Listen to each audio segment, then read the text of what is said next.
Hey, Jamie here. Let's look at how we set beast and set crab for the animal flow movement system. The setting beast, first of all, hands under your shoulders, knees under your hips. And your hands are roughly shoulder width apart, and your knees are roughly hip width apart. The same goes for your toes. Then we corkscrew the arms into the sockets. Make sure the knees are under the belly button line. From there, keep your chin tucked in. Just push the floor with your toes and your hands to take your knees just off the floor. Enough to get a sheet of paper under your knees. You can then progress the beast from there. Excuse the wind. You can progress the beast by lifting your limbs from the floor. As such, the goal is not to let your torso move. So set beast again, corkscrew those shoulders in. So feet, holding your posture through. That's the whole time. After your feet, you're going to try out your hands. There's a lot more advanced with the hands. So just take hand off the floor. You might find a little bit of lateral shifting, the side-to-side movement. Work for your abs, working quite a lot, as well as the shoulders, the forearms, and I think the top of the thighs as well. So don't rush it too much, just do enough to feel you've got the technique and you're able to focus and form the technique, not focusing on the discomfort. So do a little bit more often. Setting crab, something similar.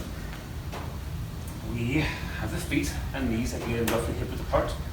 Hey Baxter, out of the way. And your hands are a bit wider than your shoulders.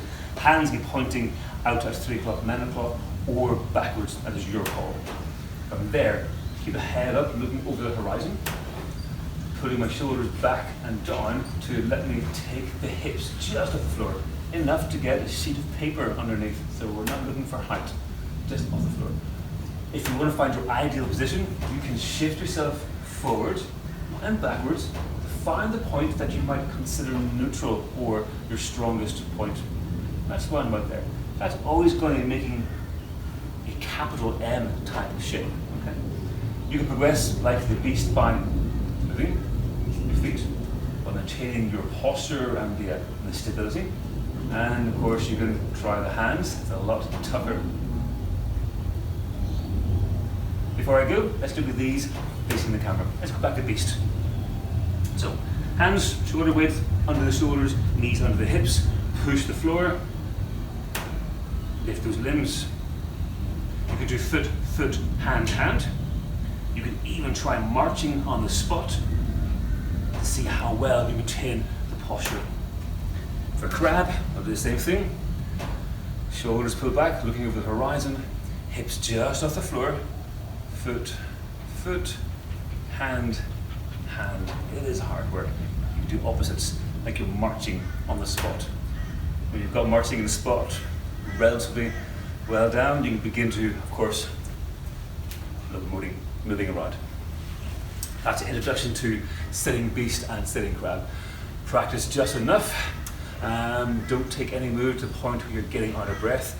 If you can do them while talking, in fact, that's a good indicator that you're working hard enough. If you have to hold your breath, you're working a bit too hard. Come back in a few minutes and we'll look at the ape. Thanks.